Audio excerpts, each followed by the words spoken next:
My dear students, today's class we are exploring Block 1 Unit 1 Socio-Political Background. Milton to Pre-Romanticsലെ socio historical context പഠിക്കുന്ന ചാപ്റ്ററാണിത്.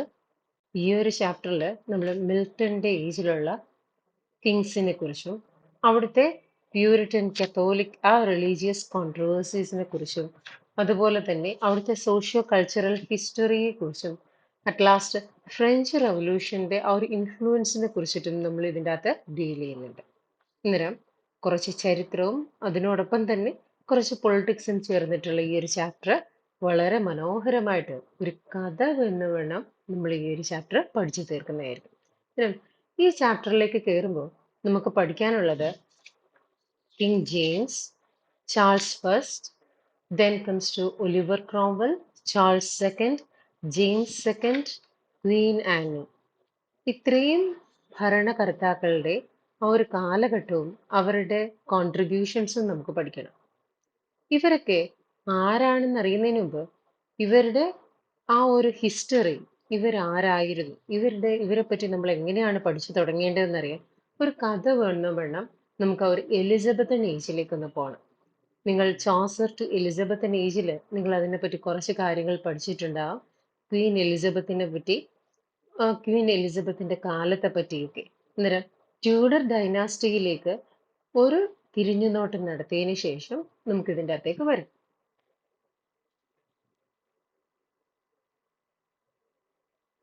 ഇതാണ് Tudor family tree. Tudor രാജവംശത്തിന്റെ ആ ഒരു വംശ പാരമ്പര്യത്തെ പറ്റിയിട്ടാണ് നമ്മൾ ഇനി ഡീൽ ചെയ്യാൻ പോകുന്നത്. ട്യൂഡർ ഡൈനാസ്റ്റിയുടെ അധിപനായിരുന്നു ഹെൻറി സെവന്ത്. അതുവരെ നിങ്ങൾ കേട്ടിട്ടുണ്ടാവും ലെങ്കാസ്ട്രിയൻ യോർക്ക് ഡൈനാസ്റ്റി, ഇവർ തമ്മിലുള്ള യുദ്ധങ്ങൾ, വാർ ഓഫ് റോസസ്, ഇങ്ങനെ തമ്മിലുള്ള ഒരുപാട് യുദ്ധങ്ങളെ പറ്റി, ഈ രണ്ട് ഡൈനാസ്റ്റികളെ പറ്റി നിങ്ങൾ കേട്ടിട്ടുണ്ടാകാം. സോ ഈ ഒരു ലെങ്കാസ്ട്രിയൻ യോർക്ക് ഡൈനാസ്റ്റി തമ്മിൽ മെർജ് ചെയ്തതും പുതുതായി ട്യൂഡർ ഡൈനാസ്റ്റി ഫോം ചെയ്ത രാജാവാണ് ഹെൻറി 7. സോ ഈ ഹെൻറി 7 നമ്മളുടെ ക്വീൻ എലിസബത്തിന്റെ രാജപരമ്പരയായിട്ടുള്ള ട്യൂഡർ ഡൈനാസ്റ്റി സ്റ്റാർട്ട് ചെയ്യുന്നത്. അദ്ദേഹം വിവാഹം കഴിച്ച് യോർക്ക് ഡൈനാസ്റ്റി പെട്ടിട്ടുള്ള എലിസബത്ത് ഓഫ് യോർക്കിനെ ആയിരുന്നു. അങ്ങനെ ഹെൻറി 7 എലിസബത്ത് ഓഫ് യോർക്കിനും 4 മക്കളുണ്ടായി. King Arthur, then comes to Henry 8, then Margaret, then Mary. 2 ആൺമക്കളും 2 പെൺകുട്ടികളുമായിരുന്നു. അതില് നമ്മുടെ ഹെൻറി 7 കുശാഗ്ര ബുദ്ധിക്കാരനായിരുന്നു. അദ്ദേഹം ചിന്തിച്ചു, ഞാനിപ്പം ഇംഗ്ലണ്ടിന്റെ രാജാവാണ്, പക്ഷേ അദ്ദേഹത്തിന്റെ അടുത്തുള്ള ഫ്രാൻസും സ്കോട്ട്ലൻഡും അതുപോലെ തന്നെ സ്പെയിനും ഒക്കെ എപ്പോഴും ഇംഗ്ലണ്ടുമായിട്ട് യുദ്ധത്തിൽ ഏർപ്പെട്ടുകൊണ്ടിരിക്കുകയാണ്. അതുകൊണ്ട് തന്നെ ഇവരുമായിട്ട് ഒരു സന്ധിയിൽ ഏർപ്പെടാൻ തന്റെ മക്കളെ അയൽ രാജ്യത്തുള്ള രാജാക്കന്മാരുടെ മക്കൾക്ക് വിവാഹം ചെയ്തു കൊടുത്തു. അങ്ങനെ തന്റെ മൂത്ത മകനായ ആർതറിനെ കൊണ്ട് സ്പെയിനിലെ രാജാവിന്റെ മകളായ കാതറിനെ വിവാഹം ചെയ്യിപ്പിച്ചു. പിന്നെ മൂത്ത മകളായ മാർഗരറ്റിനെ കൊണ്ട് സ്കോട്ട്ലൻഡിലെ രാജാവിന്റെ മകനെ വിവാഹം ചെയ്യിപ്പിച്ചു. അതുപോലെ തന്നെ രണ്ടാമത്തെ മകളായ മേരിയെ കൊണ്ട് ഫ്രാൻസിലെ രാജാവിന്റെ മകനെ വിവാഹം ചെയ്യിപ്പിച്ചു. പിന്നെ ഉള്ളത് ഹെൻറി 8 ആയിരുന്നു. ആ ഇടയ്ക്ക് കല്യാണം കഴിഞ്ഞ് ഒരു 3 months ഒക്കെ കഴിഞ്ഞപ്പോഴത്തേക്കും തന്നെ കിങ് ആർതർ എന്ന് പറയാൻ സാധിക്കില്ല, പ്രിൻസസ് ആർതറിന് ട്യൂബർകുലോസിസ് ബാധിച്ച് അദ്ദേഹം മരണപ്പെട്ടു. പിന്നീട് നമ്മൾ കാണുന്നത് വിധവയായ കാതറിനെയാണ്. കാതറിൻ ഓഫ് ആരഗണിനെ തിരിച്ച് സ്പെയിനിലേക്ക് വിട്ടുകഴിഞ്ഞാൽ തൻ്റെ ഈ പറയുന്ന സ്പെയിനിലെ രാജാവ് തനിക്കെതിരെ യുദ്ധത്തിന് വരുമെന്ന് തീർച്ചയായും അറിയാമായിരുന്ന ഹെൻറി 7 അദ്ദേഹത്തിന്റെ ഇളയ മകനായ കൊണ്ട് കാതറിൻ ഓഫ് ആരഗണിനെ വിവാഹം കഴിപ്പിച്ചു. മൂത്ത ജ്യേഷ്ഠന്റെ ഭാര്യയെ വിവാഹം കഴിപ്പിച്ചു. അങ്ങനെ ഹെൻറി 8 കാതറിൻ ഓഫ് ആരഗണും വിവാഹിതരാകുകയും അവർക്കുണ്ടായ മകളാണ് മേരി ഫസ്റ്റ്. നിങ്ങൾ കേട്ടിട്ടുണ്ടാകും, ബ്ലഡി മേരി എന്നൊക്കെ കേട്ടിട്ടുണ്ടാകും. അത് ഈ പറയുന്ന മേരി ഫസ്റ്റ് ആണ്. അതിനുശേഷം കുറച്ചു നാളിന് ശേഷം ഹെൻറി 8 രണ്ടാമതൊരു വിവാഹം കഴിച്ചു. അതാണ് ആനി ബൊളിയോൺ. ഈ ആനി ബൊളിയോണില് ഹെൻറി 8 ഉണ്ടായ മകളാണ് എലിസബത്ത് ഫസ്റ്റ്. നമ്മളുടെ ഷേക്സ്പിയറിയൻ ആ ഒരു ഏജിലൊക്കെ നമ്മൾ അറിയപ്പെടുന്ന എലിസബത്ത് രാജ്ഞി, എലിസബത്ത് ഫസ്റ്റ്. ദെൻ അതിനുശേഷം അദ്ദേഹം വീണ്ടും ജെയിൻ സെയ്മൂർ എന്ന് പറയുന്ന ഒരു രാജകുമാരി വിവാഹം കഴിച്ചു. അവരിലുണ്ടായ പുത്രനാണ് എഡ്വേർഡ് സിക്സ്ത്. അന്നേരം ഇദ്ദേഹം കാതറിന് ശേഷം ആനിയെയും അതിനുശേഷം ജെയിൻ സീമൂറിനെയൊക്കെ വിവാഹം കഴിക്കാനുള്ള കാരണം അദ്ദേഹത്തിന് ഒരു ആൺകുട്ടി പിറന്നില്ല എന്നുള്ളതായിരുന്നു. ഒരു ബൈ ബർത്ത് തനിക്ക് ഹെയർ ആയിട്ട് വരേണ്ട ഒരു ബോയ് ആയിരുന്നു എന്നുള്ള ചിന്ത ഈ പറയുന്ന സ്ത്രീകൾക്കാർക്കും തന്നെ തനിക്കൊരു ആൺകുഞ്ഞിനെ നൽകാൻ കഴിയില്ലെന്നുള്ള ഒരു ചിന്തയാണ് അദ്ദേഹത്തിനെ കൊണ്ട് വീണ്ടും വിവാഹം കഴിപ്പിക്കാൻ പ്രേരിപ്പിച്ച ഒരു ഘടകം. മറ്റു പല കാര്യങ്ങളുമുണ്ട്. അതിലേക്ക് നമ്മൾ ഇൻഡെപ്ത് ആയിട്ട് പോകുന്നില്ല.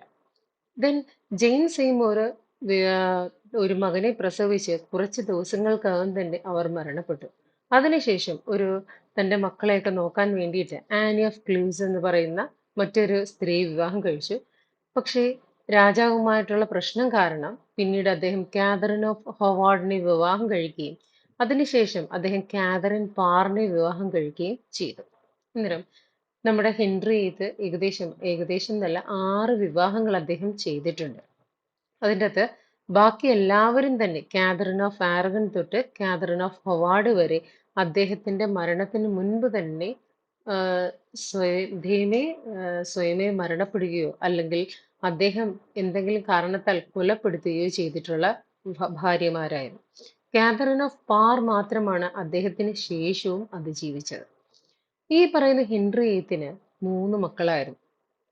Mary first, Elizabeth first, Edward six. അങ്ങനെ ഹെൻറി എയ്ത്ത് മരണപ്പെടുന്ന സമയത്ത് നമ്മുടെ എഡ്വേർഡ് സിക്സ്തിന് ഏകദേശം 10 വയസ്സായിരുന്നു പ്രായം.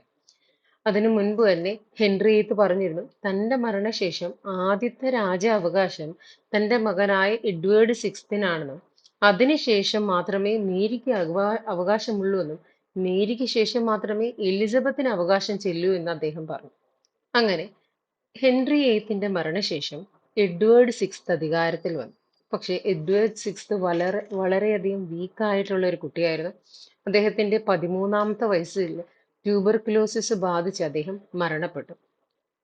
മരണപ്പെടുന്ന സമയത്ത് എഡ്വേർഡ് സിക്സ്തിന് തന്റെ ജ്യേഷ്ഠത്തിമാരായ മേരി ഫസ്റ്റിനെയും എലിസബത്ത് ഫസ്റ്റിനെയും യാതൊരു തരത്തിലും അക്സെപ്റ്റ് ചെയ്യാൻ പറ്റിയിരുന്നില്ല.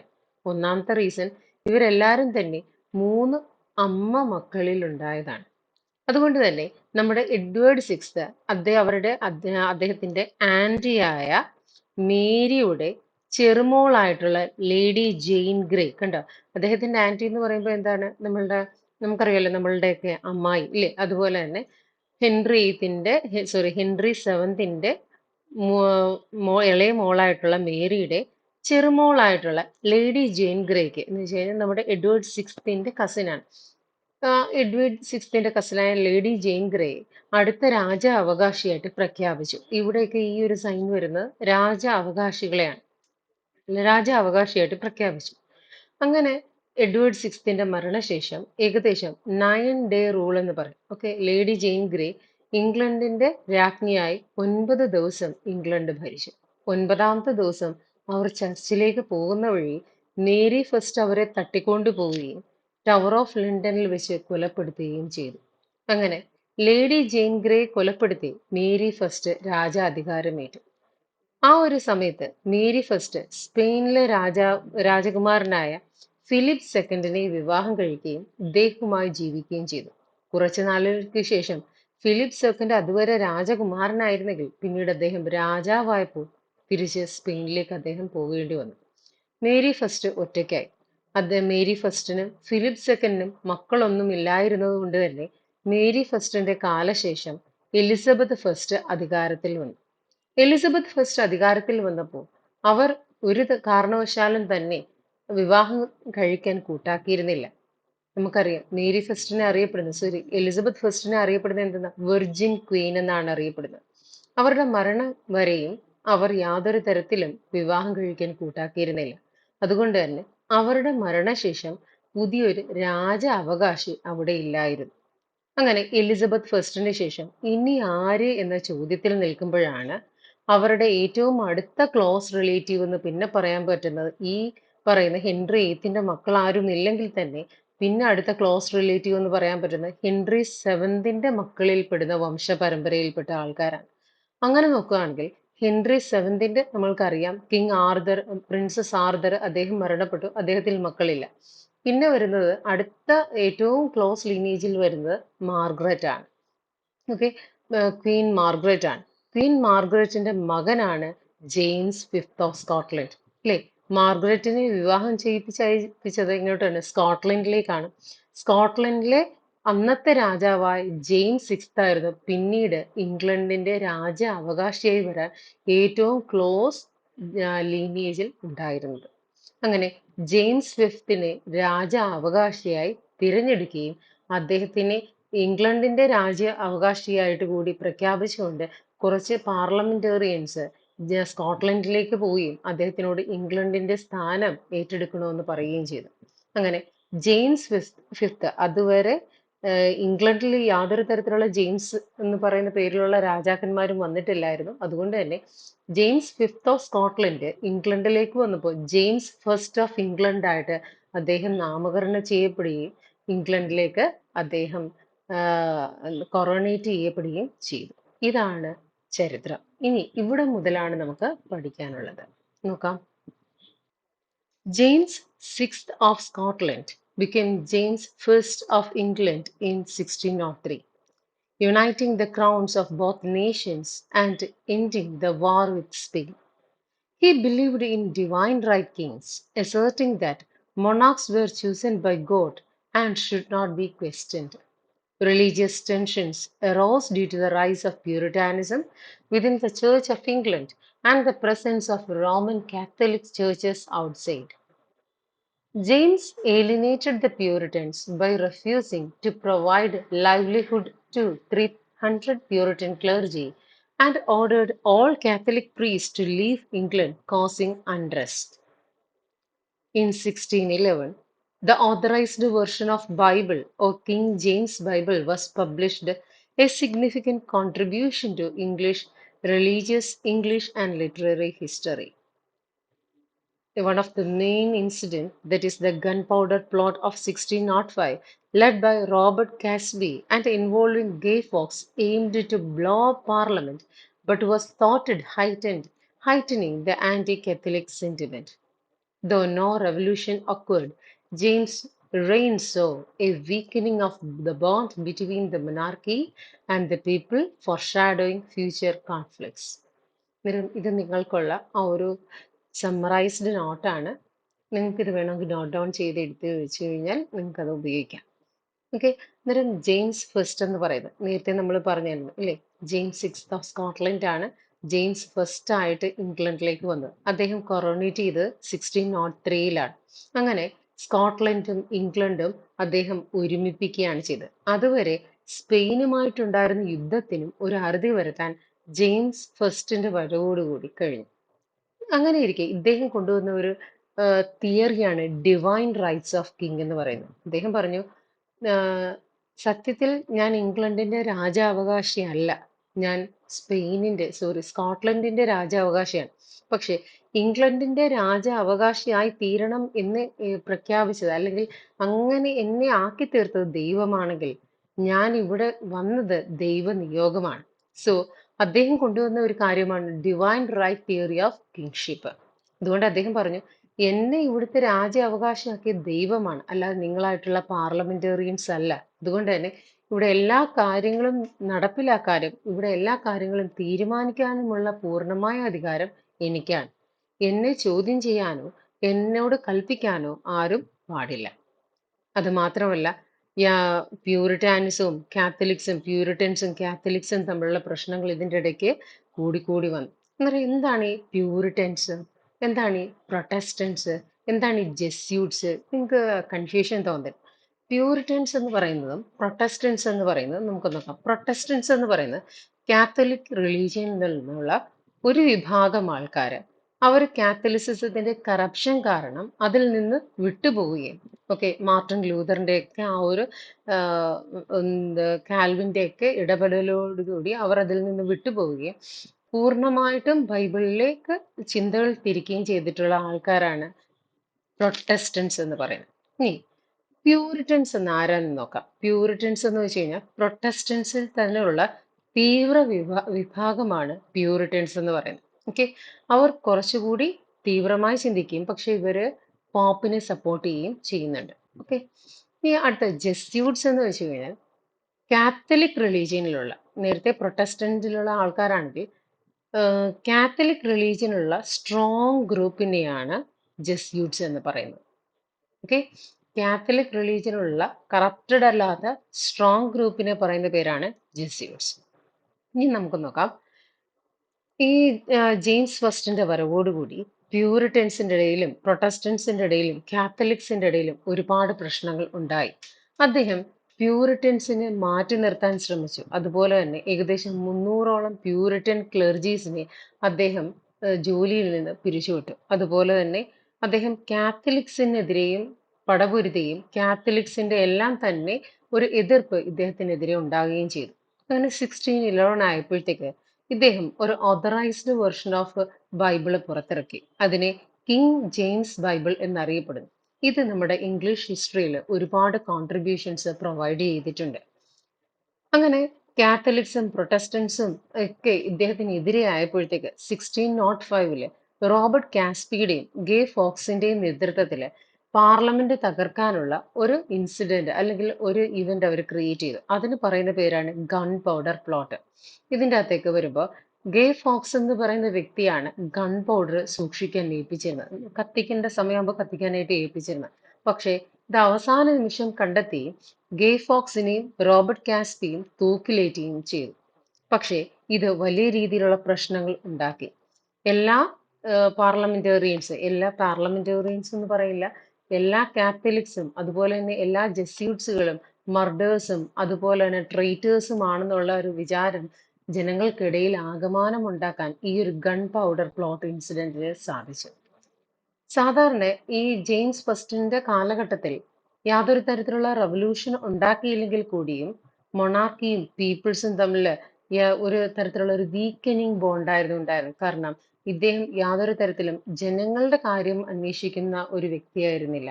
ഇദ്ദേഹം തനിക്ക് ഇഷ്ടപ്പെട്ട രീതിയിൽ ജീവിക്കുകയും തനിക്ക് ഇഷ്ടപ്പെട്ട രീതിയിൽ നടക്കുകയും ചെയ്യുന്ന ഒരു രാജാവായിരുന്നു. ഡിവൈൻ റൈറ്റ് തിയറിയിൽ വിശ്വസിക്കുന്ന ഒരു വ്യക്തിയായിരുന്നു.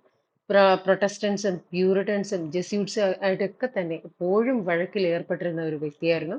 ജെയിംസ് ഫസ്റ്റിന്റെ കാലഘട്ടത്തിലാണ് ഗൺ പൗഡർ പ്ലോട്ട് നടന്നത്. റോബർട്ട് കാസ്പി, ഗേ ഫോക്സ് എന്നിവരൊക്കെ ഇതിൻ്റെ അകത്ത് ഉൾപ്പെട്ടിരുന്നു. അതുപോലെ തന്നെ ജെയിംസ് ഫസ്റ്റിന്റെ കാലഘട്ടത്തിലാണ് 1611 ഓതറൈസ്ഡ് വെർഷൻ ഓഫ് ബൈബിള് പുറത്തിറങ്ങുന്നത്. ഈ കാര്യങ്ങളൊക്കെ നിങ്ങളൊന്ന് ഓർത്തിരിക്കുക. ഇനി next Charles first. The struggle between the crown and the parliament, which began under James I, culminating during the reign of Charles I. Charles I, like his father, believed in divine right theory of kings and was hostile towards the Puritans. He dissolved Parliament in 1626 and ruled without its support, with William Laud as his advisor, who suppressed the Puritan activities and censored the press. അന്നേരം James ഫസ്റ്റിന്റെ മകനാണ് Charles first. അന്നേരം അച്ഛനെ പോലെ തന്നെ മകനും divine right തിയറിയിൽ വിശ്വസിച്ചിരുന്നു. അദ്ദേഹം പാർലമെന്റ് പിരിച്ചുവിട്ടു. 1626 ആയപ്പോഴത്തേക്ക് അദ്ദേഹം പാർലമെന്റ് ഡിസോൾവ് ചെയ്തിട്ട് അദ്ദേഹത്തിന്റെ സപ്പോർട്ടർ ആയിരുന്ന വില്യം ലോർഡിനെയൊക്കെ സപ്രസ് ചെയ്തുകൊണ്ട് തന്നെ അദ്ദേഹം ബാക്കി ആരുടെയും ഒരു അഡ്വൈസ് കേൾക്കുന്ന ഒരു വ്യക്തിയായിരുന്നില്ല. അതുപോലെ തന്നെ പ്യൂരിറ്റൻ ആക്ടിവിറ്റീസ് ഒക്കെ സപ്രസ് ചെയ്തു. പ്രസ്സൊക്കെ ന്യൂസ് പ്രസ്സുകളൊക്കെ സെൻസർ ചെയ്തു. ആരും തന്നെ തനിക്കെതിരെ പ്രവർത്തിക്കുന്നത് ചിന്തിക്കാൻ പോലും പറ്റാത്ത ഒരു വ്യക്തിയായിരുന്നു ചാൾസ് ഫസ്റ്റ്. അങ്ങനെ between 1629 and 1640, many Puritans emigrated to America due to increasing persecution. The Long Parliament convened in 1640, marking the decline of absolute monarchy. Parliament passed laws making it illegal for the king to dissolve Parliament without consent and declared ship money and other arbitrary tax illegal. ഏകദേശം 1629 തൊട്ട് 1640 വരെയുള്ള കാലഘട്ടത്തിൽ Puritans എല്ലാം തന്നെ Charles ഫസ്റ്റിനെ പേടിച്ച് നാടുവിടാൻ തീരുമാനിച്ചു. ഒരുപാട് പേർ അമേരിക്കയിലേക്ക് കുടിയേറി പാർത്തു. അങ്ങനെ അമേരിക്കയിലേക്ക് പോയ ആൾക്കാർ പിൽക്കാലത്ത് ഒരുപാട് ട്രാൻസ്ലേഷൻസ് നടത്തുകയും അവർ യൂറോപ്പിന്റെ പല ഭാഗങ്ങളിലേക്ക് പോയി ഇതുപോലെ തന്നെ ക്രിസ്ത്യാനിറ്റി പ്രചരിപ്പിക്കുകയും ചെയ്തിരുന്നു. 1640 ആയപ്പോഴത്തേക്ക് ലോങ് പാർലമെന്റ് സംഘടിച്ചു. പാർലമെന്റ് ഒരു ലോ പാസ്സാക്കി. അനധികൃതമായിട്ട് രാജാവിന് പാർലമെന്റ് ഡിസോൾവ് ചെയ്യാൻ അധികാരമില്ലെന്നും അതുപോലെ തന്നെ നമ്മൾ ചുങ്കം പിരിക്കുക ഓക്കെ എന്താണ് ടാക്സ് അടയ്ക്കുന്നതിന്റെ അതുപോലെ തന്നെ അന്നത്തെ കാലഘട്ടത്തിൽ ഷിപ്പിൽ നിന്ന് വരുമ്പോൾ അമിതമായി ടാക്സ് ഈടാക്കാനായിട്ട് രാജാവ് തുടങ്ങി. അന്നേരം ഇങ്ങനെയുള്ള ഇല്ലീഗൽ ടാക്സുകളൊക്കെ ഒഴിവാക്കണം. ഷിപ്പ് മണി ആ ഷിപ്പ് ടാക്സ് ഒഴിവാക്കണം. പാർലമെന്റ് ഇല്ലീഗലായിട്ട് ഡിസോൾവ് ചെയ്യുന്നതിന് രാജാവിന് സാധിക്കുകയില്ല. ഇങ്ങനെയൊക്കെയുള്ള ഒരു ലോസ് പാർലമെന്റ് പാസാക്കി 1640. പക്ഷെ അതൊന്നും രാജാവ് കൈക്കൊണ്ടില്ല. In 1642, the English Civil War broke out between parliamentarians and the royalists or cavaliers, primarily over the governance and religious issues. അങ്ങനെ ജനങ്ങൾക്കിടയിലും പൊളിറ്റീഷ്യൻസിന്റെ ഇടയിലും രണ്ട് തരത്തിലുള്ള ആൾക്കാർ ഫോം ചെയ്തു. ഒന്ന് പാർലമെന്റേറിയൻസും, രണ്ട് റോയലിസ്റ്റുകൾ. റോയലിസ്റ്റ്സ് എന്ന് പറഞ്ഞു കഴിഞ്ഞാൽ രാജാവിനെ സപ്പോർട്ട് ചെയ്യുന്ന ആൾക്കാർ. ഇവരെ നമുക്ക് കവാലിയേഴ്സ് എന്ന് വിളിക്കാം. അതുപോലെ തന്നെ രാജാവിനെ എതിർത്ത് നിൽക്കുന്ന ആൾക്കാരായിരുന്നു പാർലമെന്റേറിയൻസ്. അങ്ങനെ ഒരു വാർ ബ്രോക്ക് ഔട്ട് ചെയ്തു. അതിനെയാണ് ഇംഗ്ലീഷ് സിവിൽ വാർ എന്നറിയുന്നത്. 1642-ലാണിത് ഉണ്ടായത്. ഒലിവർ ക്രോംവെലിന്റെ നേതൃത്വത്തിലായിരുന്നു ആദ്യത്തെ സിവിൽ വാർ നടന്നത്. 1642 മുതൽ 1646 വരെയുള്ള കാലഘട്ടത്തിലാണ് ഈ ഒരു ആദ്യത്തെ സിവിൽ വാർ നടന്നത്. Oliver Cromwell presented a treaty head of the proposal to remove Charles as the head of the government, but negotiations failed. അങ്ങനെ ആദ്യത്തെ സിവിൽ വാറിന്റെ സമയത്ത് ഇവരെല്ലാവരും കൂടെ ചേർന്ന് ഗവൺമെന്റിന്റെ തലപ്പത്തിൽ നിന്ന് ചാൾസ് ഫസ്റ്റിനെ പുറത്താക്കാനുള്ള തീരുമാനം കൊണ്ടുവന്നു. പക്ഷെ അതൊന്നും വിലപ്പോയില്ല. Then the Second Civil War saw significant involvement from Scotland and ended with the Parliament's victory. Charles I was tried, found guilty, and executed on January 30th, 1649 at Whitehall. ഏകദേശം രണ്ടാമത്തെ സിവിൽ വാറോട് കൂടിയാണ് ആ ഒരു 1640-49 പീരീഡില് സ്കോട്ട്ലൻഡിന്റെ involvement കൂടെ വന്നപ്പോഴത്തേക്ക് ഇവർക്ക് Charles ഫസ്റ്റിനെ തകർക്കാനും parliament എന്ന് വെച്ച് കഴിഞ്ഞാൽ ഒലിവർ ക്രോംവെലിന്റെ ഗവൺമെന്റിന് ചാൾസ് ഫസ്റ്റിനെ ഓവർകം ചെയ്യാനും പറ്റിയെന്നുള്ളതാണ്. അങ്ങനെ ഒലിവർ ക്രോംവെൽ അടങ്ങുന്ന ആൾക്കാർ ചാൾസ് ഫസ്റ്റിനെ കൊണ്ടുവരികയും അദ്ദേഹത്തിനെ ബിഹെഡ് ചെയ്ത് കളയുകയും ചെയ്തു. ജാനുവരി 30th 1649 വൈറ്റ് ഹാളിൽ വെച്ചിട്ടായിരുന്നു അദ്ദേഹത്തിനെ എക്സിക്യൂട്ട് ചെയ്തത്. ഇത്തരം ഒരു രാജാവിനെയാണ് ഇവിടെ എക്സിക്യൂട്ട് ചെയ്തത് ഇല്ലേ? അന്നേരം എന്തായാലും അതിന് പ്രത്യാഘാതം ഉണ്ടാകും. അതെന്തായിരിക്കും എന്ന് നോക്കാം. അന്നേരം നമ്മൾ ചാൾസ് ഫസ്റ്റിൽ എന്താണ് കണ്ടത്? ജെയിംസ് ഫസ്റ്റിന്റെ മകനാണ് ചാൾസ് ഫസ്റ്റ്. അദ്ദേഹം ഈ പറയുന്ന ഡിവൈൻ റൈറ്റ് തിയറി ഓഫ് കിങ്ഷിപ്പിൽ വിശ്വസിച്ചിരുന്നു.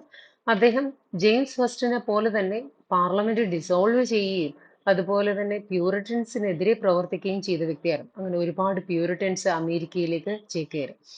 ഇദ്ദേഹത്തിന്റെ ഈ ഒരു ഇല്ലീഗൽ ആയിട്ടുള്ള കറപ്റ്റഡ് ആയിട്ടുള്ള ഭരണത്തിൽ മണന്തൊണ്ട ആൾക്കാര് പാർലമെന്റേറിയൻസ് രണ്ട് വിഭാഗമായി. Those who supported Charles first is called royalist or കവാലിയേഴ്സ്.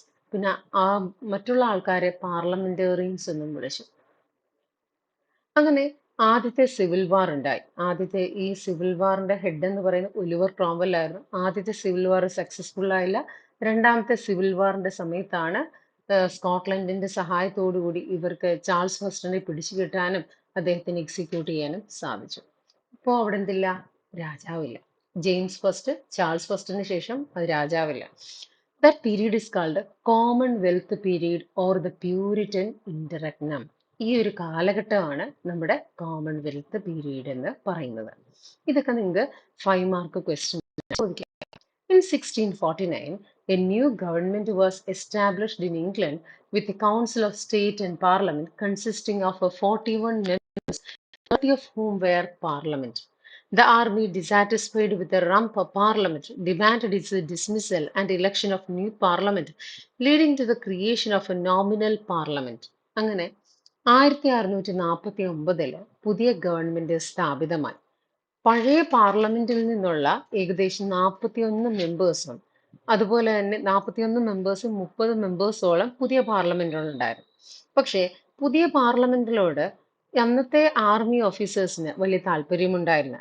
ആ പാർലമെന്റ് പിരിച്ചുവിട്ട് പുതിയ പാർലമെന്റ് വിളിച്ചു കൂട്ടാൻ അവർ ആവശ്യപ്പെട്ടു. In 1653, Oliver Cromwell, under the new instrument of government, became the Lord Protector, with the power divided among the Lord Protector, the Council, and Parliament. Following the Roundhead victory in 1648, the execution of King, there was a backlash against the Puritans, leading to the Third Civil War between Charles II supporters and Rump Parliament. അങ്ങനെ 1653 Oliver ക്രോംവെല് ഈ പറയുന്ന ഇംഗ്ലണ്ടിന്റെ അധികാരം ഏറ്റു. അദ്ദേഹം ഒരിക്കലും ഒരു മൊണാർക്കായിട്ട് അധികാരമേറ്റില്ല. മറിച്ച് അദ്ദേഹത്തിന്റെ ആ ഒരു സ്ഥാനം എന്ന് പറയുന്നത് ലോർഡ് പ്രൊട്ടക്ടർ എന്നായിരുന്നു. അദ്ദേഹം കൗൺസിലിന്റെയും പാർലമെന്റിന്റെയും ഒക്കെ തന്നെ ലോർഡ് പ്രൊട്ടക്ടറായിട്ട് അറിയപ്പെട്ടു. എന്നിരുന്നാലും നമ്മളുടെ ചാൾസ് സെക്കൻഡിന്റെ എക്സിക്യൂഷൻ നടന്നു. ചാൾസ് ഫസ്റ്റിന്റെ എക്സിക്യൂഷൻ നടന്നു. ചാൾസ് ഫസ്റ്റിന്റെ എക്സിക്യൂഷൻ നടക്കുന്ന സമയത്ത് അദ്ദേഹത്തിന് ഒരു മകനുണ്ടായിരുന്നു. മകന്റെ പേര് ചാൾസ് സെക്കൻഡ് എന്നായിരുന്നു. ഈ മകൻ അദ്ദേഹം ജീവനുള്ള ഭയം കൊണ്ട് അദ്ദേഹം ഉടനെ തന്നെ ഇവിടോട്ട് പലായനം ചെയ്ത് ഫ്രാൻസിലേക്ക് പോയിരുന്നു. പിന്നീട് അദ്ദേഹം അവിടെ നിന്ന് ആ സൈന്യത്തെയൊക്കെ സംഘടിപ്പിച്ചുകൊണ്ട് വന്ന് ഈ പാർലമെന്റിനെതിരെ യുദ്ധം നടത്തി. Okay, that is what is called third civil വാർ. പക്ഷേ എന്നിരുന്നാലും അദ്ദേഹത്തിന് പാർലമെന്റേറിയൻസിനെ തോൽപ്പിക്കാൻ സാധിച്ചിരുന്നില്ല. Despite opposition, Puritan parliamentary rule continued for several years. Cromwell established 12 districts governed by major generals and included representatives from England, Scotland, Ireland in the Protectorate Parliament, advancing British unity. അങ്ങനെ ഒരു monarch ഇല്ലെങ്കിൽ കൂടിയും അതുവരെ England എന്ന് പറയുന്ന സ്ഥലം ഭരിച്ചിരുന്നത് രാജ അവകാശികളായിരുന്നുവെങ്കിൽ ഇപ്പോൾ ഒരു രാജ അവകാശിയല്ല, ഒരു മിലിറ്ററി ജനറൽ ആണ് അവിടെ ഭരിക്കുന്നത്. ഒരുപാട് എതിർപ്പുകൾ അദ്ദേഹത്തിന് നേരിടേണ്ടി വന്നിരുന്നെങ്കിലും അദ്ദേഹം നല്ല രീതിയിൽ തന്നെ അവിടെ ഭരിച്ചു. പിന്നീട് ഏകദേശം 12 ഡിസ്ട്രിക്റ്റുകളോളം അദ്ദേഹം ഒരുമിപ്പിച്ചു കൊണ്ടുപോയി. നമുക്കറിയാം, ഈ ഇംഗ്ലണ്ട് എന്ന് പറയുന്നത് അല്ലെങ്കിൽ ഗ്രേറ്റ് ബ്രിട്ടൻ എന്ന് പറയുന്നത് ഇംഗ്ലണ്ട്, സ്കോട്ട്ലൻഡ്, അയർലൻഡ്, വെയിൽസ് ഇങ്ങനെ പല സ്ഥലങ്ങൾ ചിന്നിച്ചിതറി കിടക്കുന്നതാണ് അല്ലേ? അന്നേരം ഇതിനെയെല്ലാം കൂടി ഒരുമിപ്പിച്ച് ഗ്രേറ്റ് ബ്രിട്ടൻ ആക്കി മാറ്റിയത്, അല്ലെങ്കിൽ ബ്രിട്ടൻ ഒരു യൂണിറ്റി ആക്കി മാറ്റിയത് ഈ പറയുന്ന ഒലിവർ ക്രോംവെലിന്റെ കാലഘട്ടത്തിലാണ്. അതുകൊണ്ടാണ് ഒലിവർ ക്രോംവെലിനെ ഇപ്പോഴും ചരിത്രത്തിൽ രേഖപ്പെടുത്തിയിരിക്കുന്നത്. ഓക്കെ, അന്നേരം ഇവരെയൊക്കെ ഒരു യൂണിഫൈ ചെയ്ത ആളെന്ന നിലയിലാണ് ഒലിവർ ക്രോംവെലിനെ ഇപ്പോഴും ഇംഗ്ലീഷ് ചരിത്രം സ്മരിക്കുന്നത്. Oliver Cromwell introduced reforms aimed at improving national morals, including ordinance against various forms of entertainment and enforcement of the Puritan Sabbath. പക്ഷേ ഒലിവർ ക്രോംവെലിന്റെ കാലഘട്ടം ജനങ്ങൾക്ക് താങ്ങാൻ പറ്റാവുന്ന ഒരു കാലഘട്ടമല്ലായിരുന്നു. പൊതുവെ അതുവരെ ഉണ്ടായിരുന്ന ഒരു പൊളിറ്റിക്കൽ അൺട്രസ്റ്റ് ഒക്കെ മാറി. പക്ഷെ ജനങ്ങളുടെ ജീവിത നിലവാരം അപ്പാടെ മാറിപ്പോയിരുന്നു. കാരണം അതുവരെ ഉണ്ടായിരുന്ന തിയേറ്റേഴ്സ്, പബ്ബുകൾ ഇതെല്ലാം അടച്ചു പൂട്ടപ്പെട്ടു. ഓക്കെ, ആക്ടേഴ്സ് എന്ന് പറയുന്നത് സിൻ ചെയ്യുന്ന ആൾക്കാരാണെന്നും അതുപോലെ തന്നെ പാപം ചെയ്യുന്ന ഇടങ്ങളാണ് തിയേറ്ററുകളെന്നും വിശ്വസിച്ചിരുന്ന അദ്ദേഹം തിയേറ്ററുകളും വൈൻശാലകളും അടച്ചുപൂട്ടാനും നൃത്തശാലകൾ കൊട്ടിയടയ്ക്കാനും അദ്ദേഹം ആവശ്യപ്പെട്ടു. അങ്ങനെ ജനങ്ങളുടെ ഉള്ളിൽ നിന്ന് ആ ഒരു എന്റർടൈൻമെന്റ്, കല, അതുപോലെ തന്നെ ഇങ്ങനെയുള്ള ഫിക്ഷൻ റൈറ്റിംഗ് ഇതെല്ലാം തന്നെ ഇല്ലാതായി. നിങ്ങൾക്ക് എഴുതാം, but on the basis of some kind of religion, പൊളിറ്റിക്സോ റിലീജിയനോ നിങ്ങൾക്ക് എഴുതാം. അല്ലാതെയുള്ള ഇമാജിനേഷനോ അല്ല എന്തെങ്കിലും തരത്തിലുള്ള ഫിക്ഷനോ നിങ്ങൾക്ക് എഴുതാനോ പബ്ലിഷ് ചെയ്യാനുള്ള അവകാശം പോലും ആ ഒരു കാലഘട്ടത്തിൽ ഇല്ലായിരുന്നു. സോ അങ്ങനെയുള്ള ഒരു അൺട്രസ്റ്റ്, അങ്ങനെയുള്ള ഒരു മെന്റൽ അൺട്രസ്റ്റ് ജനങ്ങൾക്കുണ്ടായിരുന്നു.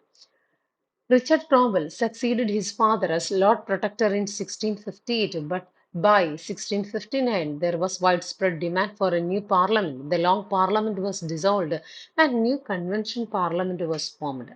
1653 ഒലിവർ ക്രോംവെൽ അധികാരത്തിലേക്കുന്നത്. 1658 ആയപ്പോഴത്തേക്ക് അദ്ദേഹം മരണപ്പെടുകയും അദ്ദേഹത്തിന്റെ മകനായ റിച്ചാർഡ് ക്രോംവെൽ അധികാരത്തിലേൽക്കുകയും ചെയ്തു.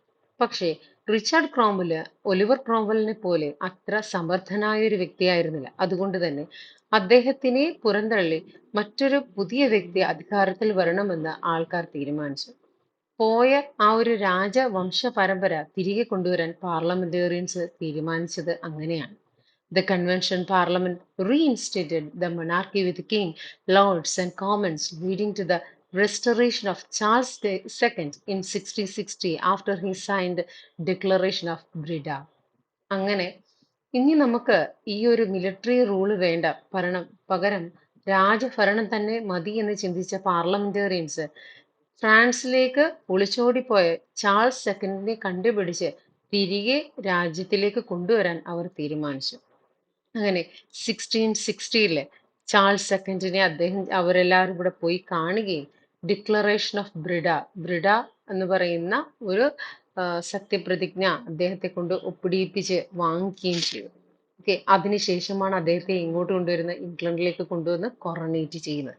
ഇനി നിങ്ങൾക്ക് ചോദിക്കാൻ പറ്റുന്ന ഒരു 2 മാർക്ക് ക്വസ്റ്റ്യൻ ആണ്, ഡിഫൈൻ ഡിക്ലറേഷൻ ഓഫ് ബ്രിഡ എന്താണ്?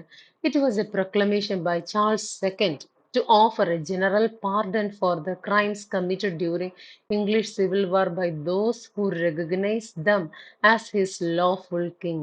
ഇതാണ്, നിങ്ങളൊന്ന് ചിന്തിച്ചു നോക്കേ, നമ്മൾക്ക് ഏറ്റവും പ്രിയപ്പെട്ട ആൾക്കാരെ എന്തെങ്കിലും ചെയ്തു കഴിഞ്ഞാൽ നമ്മൾ അടങ്ങിയിരിക്കും? ഇല്ല, ഇല്ലേ? അതുപോലെ തന്നെയുള്ളൂ. ചാൾസ് സെക്കൻഡിന്റെ പിതാവായ ചാൾസ് ഫസ്റ്റിനെ തൂക്കിക്കൊന്ന ആൾക്കാരാണ് ഇന്ന് തന്റെ മുന്നില് തിരിച്ച് രാജാവാകണം എന്നുള്ള ആവശ്യവുമായി വന്നിട്ടുള്ളത്. അന്നേരം അവർ വരുമ്പോ അവർ വരികയും ഇദ്ദേഹത്തിനെ രാജാവാക്കുകയും ചെയ്തു കഴിഞ്ഞാൽ ആ ഒരു ഫുൾ പവർ രാജാവിനുണ്ട്. അതുകൊണ്ട് തന്നെ അവകാശി ആയതിനു ശേഷം, അല്ലെങ്കിൽ രാജാവായതിനു ശേഷം തങ്ങളെ ഒന്നും തന്നെ ചെയ്യില്ലെന്നും, ഇംഗ്ലീഷ് സിവിൽ വാറിന്റെ സമയത്ത് നടന്ന കാര്യങ്ങൾ മനസ്സിൽ വെച്ചുകൊണ്ട് തങ്ങൾക്കെതിരെ ഈ പറയുന്ന ചാൾസ് സെക്കൻഡ് പ്രവർത്തിക്കത്തില്ലെന്നും ഉള്ള ഒരു ഉടമ്പടി, തങ്ങൾക്ക് പൊതുവായി മാപ്പ് നൽകുന്നു എന്നുള്ള ഒരു ഉടമ്പടി, ആ ഒരു പ്രതിജ്ഞ തങ്ങളോട് ചെയ്യണം എന്നുള്ളതാണ് ഡിക്ലറേഷൻ ഓഫ് ബ്രിഡ. അതൊന്ന് ഓർത്തിരിക്കണം. ചാൾസ് സെക്കൻഡ് പൊതുവായി ഇവർക്കെല്ലാവർക്കും തന്നെ പൊതുമാപ്പ് കൊടുത്തിരിക്കുന്നു. ഇംഗ്ലീഷ് സിവിൽ വാറിൽ തനിക്കേറ്റ എല്ലാവിധ ദുരന്തങ്ങൾക്കും ഇവർക്ക് മാപ്പ് നൽകിയിരിക്കുന്നു എന്നുള്ളതാണ് ഡിക്ലറേഷൻ ഓഫ് ബ്രിഡ. ഇത് ചാൾസ് സെക്കൻഡ് അംഗീകരിച്ചു. Charles second reign from 1660 to 1685 marked the restoration of English monarchy after the Commonwealth period. His rule saw the continuation of Anglo-Dutch war. പക്ഷേ ചാൾസ് സെക്കൻഡിന്റെ റൂൾ എന്ന് പറയുന്നത് ജനങ്ങൾ ഇരു കൈയും നീട്ടി സ്വീകരിച്ച ഒരു രാജഭരണമായിരുന്നു. പാരീസിലെ ഫാഷൻ സെൻസും ഫ്രാൻസിന്റെ ചരിത്രവും അവിടുത്തെ ആ ഒരു സംഗീതവും കലകളും ഒക്കെ തന്നിലേക്ക് ഉൾക്കൊള്ളിച്ചുകൊണ്ടായിരുന്നു അവിടെ നിന്ന് ഘോഷവാദ്യ മേളങ്ങളോടുകൂടി ചാൾസ് സെക്കൻഡ് ഇംഗ്ലണ്ടിലേക്ക് വന്നത്. ഇംഗ്ലണ്ടിലെ ജനങ്ങൾക്ക് അതൊരു പുതുമയുള്ള കാര്യമായിരുന്നു. ചാൾസ് സെക്കൻഡിന്റെ വരവോടുകൂടി അടഞ്ഞുകിടന്ന തിയേറ്റേഴ്സുകളെല്ലാം തന്നെ റീഓപ്പൺ ചെയ്തു. വൈൻശാലകളും പബ്ബുകളും റീഓപ്പൺ ചെയ്തു. നൃത്തശാലകളിൽ വീണ്ടും വീണ്ടും ആൾക്കാർ നൃത്തം ചെയ്യാനായിട്ട് പൂർവാധികം ശക്തിയോടുകൂടി തുടങ്ങി. അതുവരെ ഇംഗ്ലണ്ടിന്റെ തിയേറ്ററുകളിൽ സ്ത്രീ സാന്നിധ്യം ഉണ്ടായിരുന്നില്ല. ഈവൻ ഷേക്സ്പീരിയൻ കാലഘട്ടത്തിൽ പോലും സ്ത്രീകളുടെ റോളുകൾ ചെയ്തിരുന്നത് ചെറിയ ടീനേജിലുള്ള ആൺകുട്ടികളായിരുന്നു.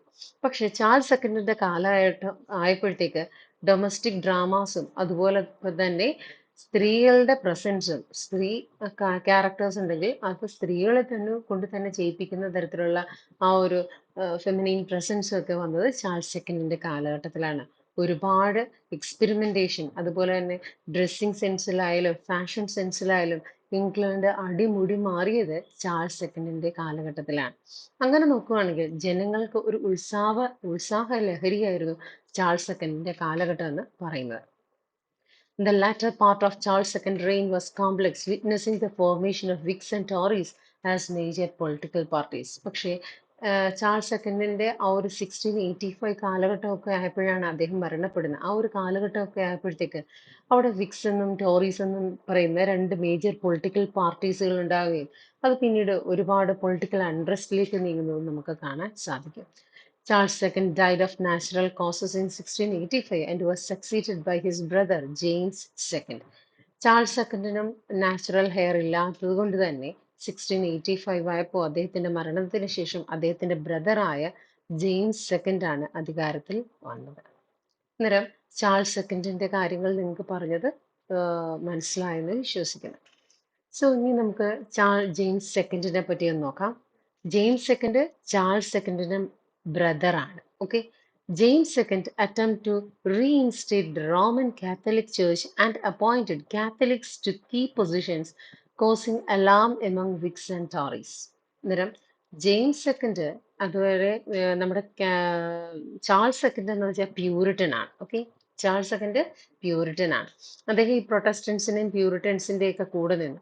പക്ഷെ ചാൾസ് സെക്കൻഡിന്റെ അച്ഛൻ ഒരു സ്ട്രോങ് കാത്തലൈറ്റ് ആയിരുന്നു. അദ്ദേഹം ഈ പ്യൂരിറ്റൻസിന് എതിരായിരുന്നു. തിരികെ വന്ന നമ്മുടെ James second attempt to reinstate Roman Catholic Church and appointed Catholics to key positions. തിരികെ വന്ന ചാൾസ് സെക്കൻഡിന്റെ ബ്രദറായ ജെയിംസ് സെക്കൻഡ് അദ്ദേഹം ഒരു കാത്തലൈറ്റ് ആയിരുന്നു. അതുകൊണ്ട് തന്നെ അദ്ദേഹം പ്രധാന പോസ്റ്റിലിരുന്ന പല പ്രൊട്ടസ്റ്റന്റ്സുകാരെയും ഒഴിപ്പിച്ചു വിട്ടിട്ട് അവിടെ കാത്തലൈറ്റ്സിനെ ഉൾക്കൊള്ളിച്ചു. അത് വിക്സിന്റെ ഇടയിലും ടോറീസിന്റെ ഇടയിലും വലിയ രീതിയിലുള്ള ഒരു പൊളിറ്റിക്കൽ അൺറസ്റ്റ് ക്രിയേറ്റ് ചെയ്തു. By 1687, concerns grew about James II Catholicism, particularly after the birth of his son, raising fears of a Catholic dynasty. അന്നേരത്തേക്ക് ഈ വിക്സും ടോറീസും അവർ വലുതായിട്ട് ഇദ്ദേഹത്തിന് ശ്രദ്ധിച്ചില്ല. കാരണം ഇദ്ദേഹത്തിന് ഒരേ ഒരു മകളാണ് ഉണ്ടായിരുന്നത്, മേരി. ഓക്കെ, ആർക്ക്? ജെയിംസ് സെക്കൻഡിന് ഒരേ ഒരു മോളാണ് മേരി. നമ്മൾ നേരത്തെ പഠിച്ച മേരി അല്ല, അതൊക്കെ ശേഷമുള്ള. ഇവർക്ക് എപ്പോഴും മേരി, ജെയിംസ്, ചാൾസ് ഈ പേരുകളേ ഉള്ളൂ, എഡ്വേർഡൊക്കെ.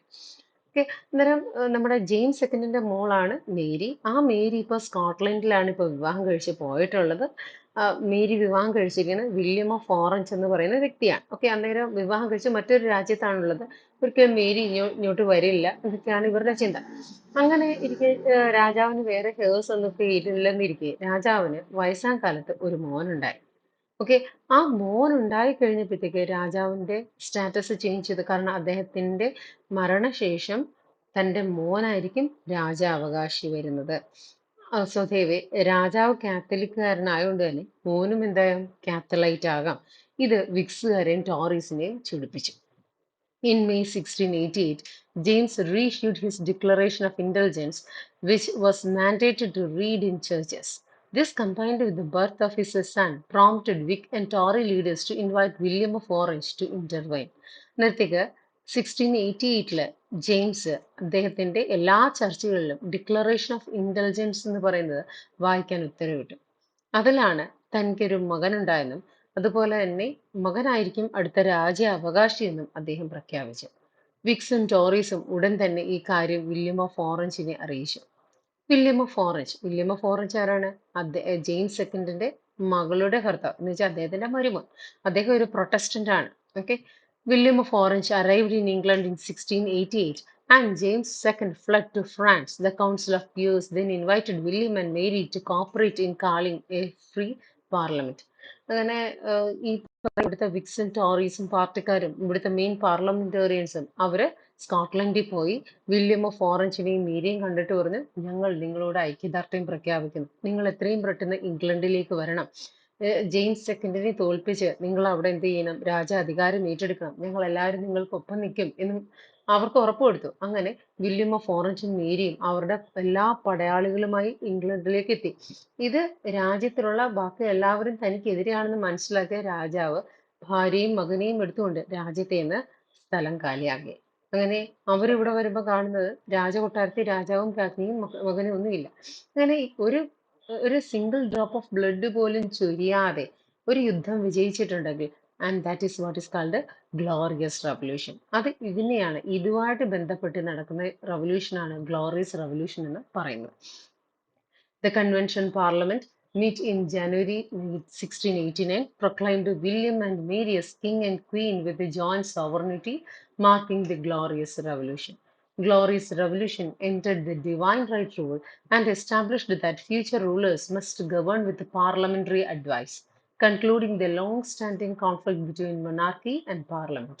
അന്നേരം ജെയിംസ് ഫസ്റ്റ് എന്ന് പറയുന്ന James sixth of Scotland James first of ഇംഗ്ലണ്ടായി കൺവെർട്ട് ചെയ്ത് ഇംഗ്ലണ്ടിൽ അധികാരം എടുത്ത് അത് തൊട്ട് ഈ പറയുന്ന ജെയിംസ് സെക്കൻഡിന്റെ റൂള് വരെയുള്ള രാജാക്കന്മാരെല്ലാം തന്നെ വിശ്വസിച്ചിരുന്ന എന്താണ്? Divine right theory of kingship. ഇല്ലേ? ഇവൻ ചാൾസ് സെക്കൻഡ് പോലും റീസ്റ്റോർ ചെയ്തപ്പോൾ അദ്ദേഹം ചിന്തിച്ച എന്താണ്? Divine right theory of kingship. കാരണം എന്നെ ഇവിടുന്ന് പുറത്താക്കിയതാണ് ഇവര്. അങ്ങനെയുള്ള പുറത്താക്കി എന്നെ വീണ്ടും ഇവർ തന്നെ രാജാവാക്കണം എന്നുണ്ടെങ്കിൽ അത് ദൈവ നിയോഗമാണെന്ന് വിശ്വസിച്ച വ്യക്തി കൂടിയായിരുന്നു ചാൾസ് സെക്കൻഡ്. പക്ഷെ അത് ഒരു പരിധിവരെ അദ്ദേഹം സപ്രസ് ചെയ്തു വെച്ചു. ജെയിംസ് സെക്കൻഡിന്റെ കാലഘട്ടത്തിലും ഈ പറയുന്ന ഡിവൈൻ റൈറ്റ് തിയറി ഓഫ് കിങ്ഷിപ്പിൽ അദ്ദേഹം വിശ്വസിച്ചിരുന്നു.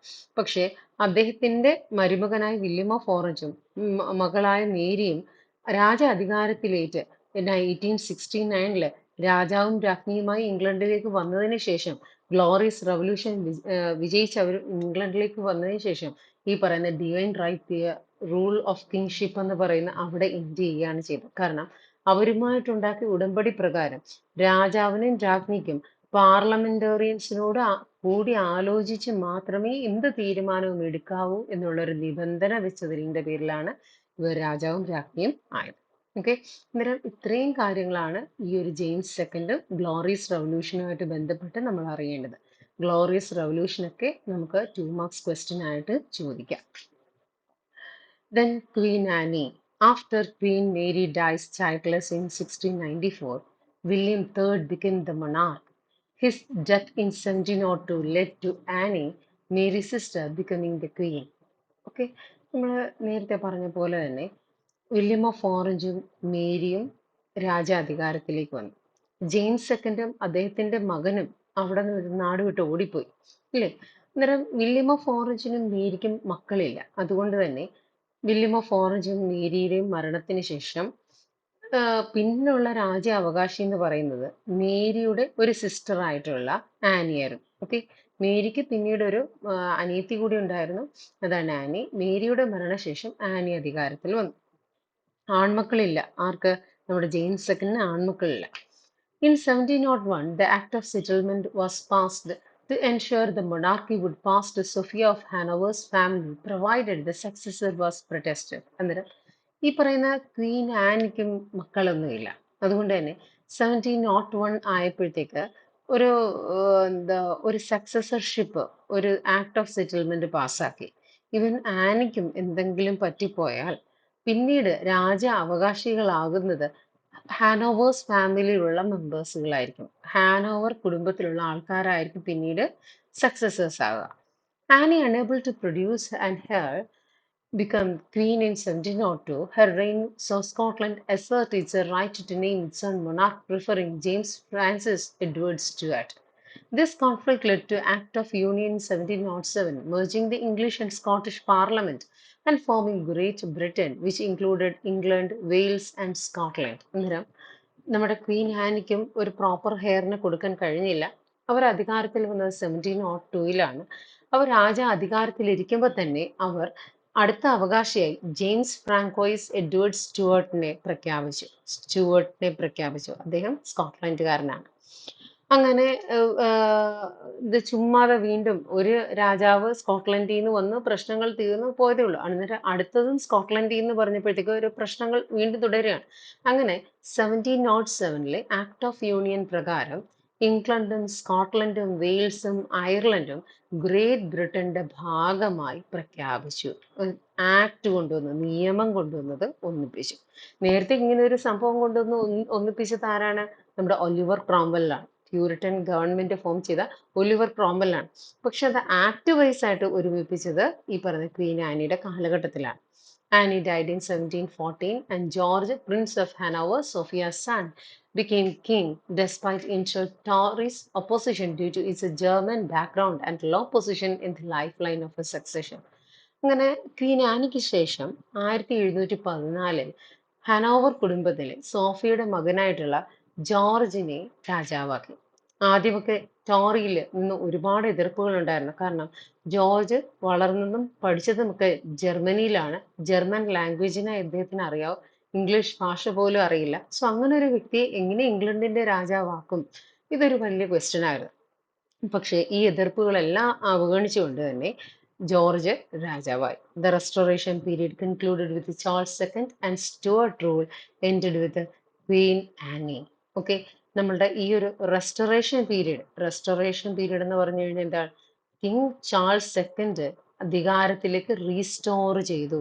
നേരത്തെ നമ്മൾ പറഞ്ഞു ഇല്ലേ, ചാൾസ് ഫസ്റ്റിനെ ഒലിവർ ക്രോംവെൽ ബിഹഡ് ചെയ്ത് ഇംഗ്ലീഷ് സിവിൽ വാറിന്റെ സമയത്താണ്. ബിഹഡ് ചെയ്തതിന് ശേഷം നമ്മൾ പിന്നെ കാണുന്നത് കോമൺവെൽത്ത് പീരീഡാണ്. അതിനുശേഷം പിന്നീട് ഉണ്ടായ പീരീഡിനെ ചാൾസ് സെക്കൻഡിന്റെ പീരീഡ് അല്ലെങ്കിൽ റെസ്റ്റോറേഷൻ പീരീഡ് എന്ന് പറയും. എന്ന് വെച്ച് കഴിഞ്ഞാൽ മൊണാർക്കി റീസ്റ്റോർ ചെയ്ത കാലഘട്ടം. ഓക്കെ, മൊണാർക്കി റീസ്റ്റോർ ചെയ്ത കാലഘട്ടത്തിന് ശേഷം Stuart rule end with queen Anne. Queen ആനിയുടെ ആ ഒരു ഭരണം എൻഡ് ചെയ്യുന്നതോടുകൂടിയാണ് സ്റ്റുവർട്ട് ഡൈനാസ്റ്റിയുടെ റൂള് എൻഡ് ചെയ്യുന്നത്. ഇത്രയും കാര്യങ്ങളാണ് നമ്മൾ ഇതിൻ്റെ അകത്തെ ഹിസ്റ്റോറിക്കൽ ബാക്ക്ഗ്രൗണ്ട് ആയിട്ട്, എന്ന് വെച്ച് കഴിഞ്ഞാൽ ആ ഒരു മൊണാർക്കി ഹിസ്റ്റോറിക്കൽ റൂളായിട്ട് നമ്മൾ ഇതിൻ്റെ അകത്ത് കാണുന്നത്. ഇനി സോഷ്യോ ആൻഡ് കൾച്ചറൽ ഹിസ്റ്ററി എന്താന്ന് നോക്കാം.